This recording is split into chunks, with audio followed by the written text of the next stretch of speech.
But in the 3rd century BC comes the much-awaited birth of the 7th wonder of the ancient world, the Lighthouse of Alexandria. A 135-meter-high fire tower that will operate day and night 7 days a week. It's the most legendary of Alexandria's monuments and will illuminate its port for nearly 17 centuries. The lighthouse collapsed permanently 600 years ago, but its location, unlike other ancient buildings, is beyond doubt. It was here, where now stands this 15th century Ottoman citadel, Fort Kitbe, that the splendid lighthouse was built. This citadel is a model of medieval defensive architecture. It was ideally situated, and the lighthouse, which had collapsed a century earlier after an earthquake, had fallen into the sea, leaving only a few stones behind. They were used to build the main tower at the center of the citadel. We will have to go back to the days of Ptolemy I and Ptolemy II to find out more. Access from the sea with its treacherous reefs is a dangerous business. The currents are very dangerous. There are rocks. Divers recently have estimated something like 40 wrecks immediately outside the harbour walls. So it was necessary. Building a fire tower to be seen from afar seems the best solution. But Ptolemy I and his successor will make it a monument fit for a king. At the time, the greatest monument in Egypt, indeed in the world, was the Pyramid of Cheops. So Ptolemy and Sostratus of Cnidus decided to go one better than the pyramid. Unfortunately, we don't know the exact height of the lighthouse. But if we reckon on a minimum of 120 meters, that's already huge for ancient times. They choose the location for the tower in 297 BC. What Ptolemy II wanted was to help Alexandria keep its sailors safe, and also to make the city a great center of commerce. From the start, construction of the lighthouse proves complex. The Tower of Fire must be immense for practical reasons, to serve as a reference point for navigators, but also for reasons of prestige, to be a symbol of the power of the city and shine out to the rest of the world. Ptolemy was obsessed with surpassing, with outdoing his master, Alexander the Great. The tower is to stand on a rocky islet, constantly battered by the waves, at the eastern tip of the island of Pharos, which gives it its name. So begins 15 years of difficult work that will combine Greek construction techniques and decorations with Egyptian artistic traditions. Thus, at the foot of the lighthouse and in front of it, a gallery of standing royal statues, both male and female, will represent the new Ptolemaic pharaohs. The architecture of the lighthouse itself was Greek, but we found remains of 6 statues, probably representing the first Ptolemies in the form of traditional Egyptian pharaohs.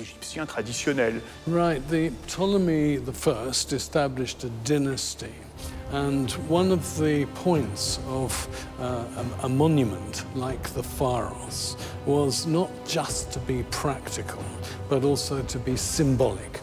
And so it symbolizes the power of the dynasty over, in a way, over nature, but also it's a call sign. The first level of the lighthouse is reached by a 183-meter-long ramp supported by 16 arches that leads to the high door. The complexity of the site must have been immense because of the difficulty of getting the materials the 7 kilometers from the mainland. The really heavy lifting in the literal sense was done by slaves and presumably therefore of Egyptian origin. The lighthouse is made principally of white stone, a local limestone from a quarry not far from the coast. Its particularity is that it hardens on contact with water. The Alexandrian winter is one of the most violent in the whole Mediterranean. Very tough. The stones had to be resistant to terrible onslaughts from the winds. The lighthouse remained standing for almost 1,000 years, so it was very well built and well preserved. Nevertheless, the parts most at risk, such as the corners of the building and the door and window frames, are made of Aswan granite from Upper Egypt. The blocks were assembled using a groove technique in which molten lead was poured in as a damper between the stones. The joints were all so firm that they gave great solidity to the building, which would be beaten relentlessly by the waves on the north side. The base of the lighthouse is a slightly pyramidal square, measuring 70 meters high by 30 meters wide.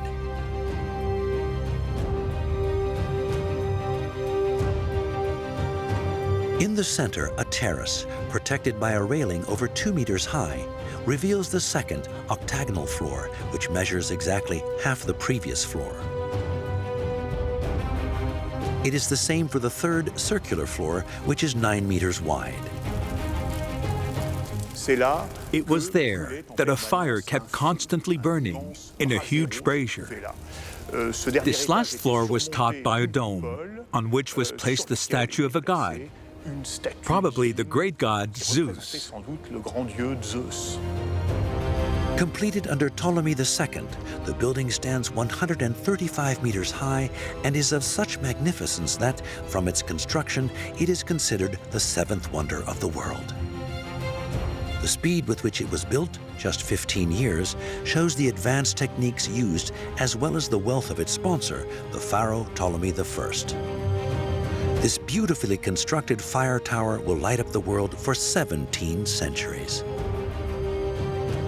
And its square octagonal and then cylindrical structure will become a model for the new lighthouses of the Mediterranean coastline.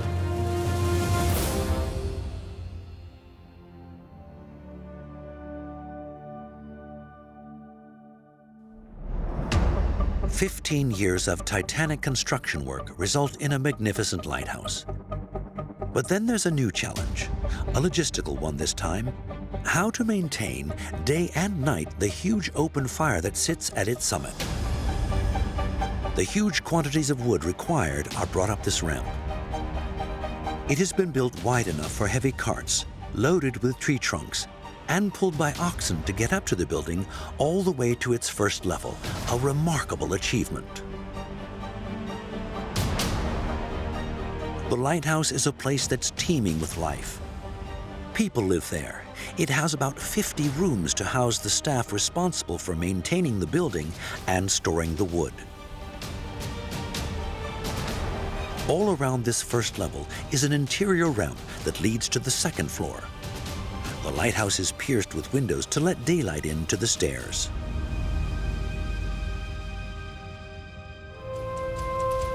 Some of the loading had to be done by hand, but most likely there was a lifting system in the center of the tower to reach the upper floors and keep the fire blazing. First, they had to find wood. There's no wood in Egypt. So they had to send out successive waves of ships to look for wood in Lebanon and Syria. And this wood fed the fire pit for 17 centuries without interruption. So we may well wonder how many forests were burned to feed not just the lighthouse, but also its myth. How was it possible to keep a flame? It was said to be perpetual. Obviously, wood is involved, but some people have suggested oil, which was, of course, the usual fuel if you're lighting your home you have an oil lamp. The location of the lighthouse is not the result of chance. It is part of an original and unprecedented scientific theory. They wanted the lighthouse to be built on the meridian measured by Eratosthenes. Eratosthenes was one of the legendary directors of the Library of Alexandria. He had managed to measure the meridian of the world, and they wanted the Lighthouse of Alexandria and the Colossus of Rhodes to be built on what was called the axis of the world, which would later become known as the Alexandria Meridian. The Lighthouse of Alexandria, symbol of grandeur and magnificence, will illuminate the world of the Mediterranean until the 14th century, before being laid low by a series of earthquakes.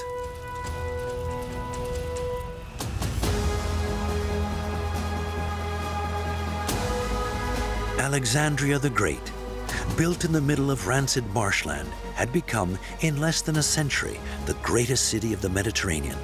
Her story was that of the waters that surrounded her, an ideal position at the crossroads of East and West, and one that brought her great riches. Huge, modern, gleaming white and cosmopolitan like no other in antiquity, it created its own identity. While the beauty of its planning, its great arteries, its temples and its ports, would be equaled only by its openness to the rest of the world. And the monumental achievements of its sovereigns, still shrouded in mystery, will never cease to fire our imagination for millennia to come.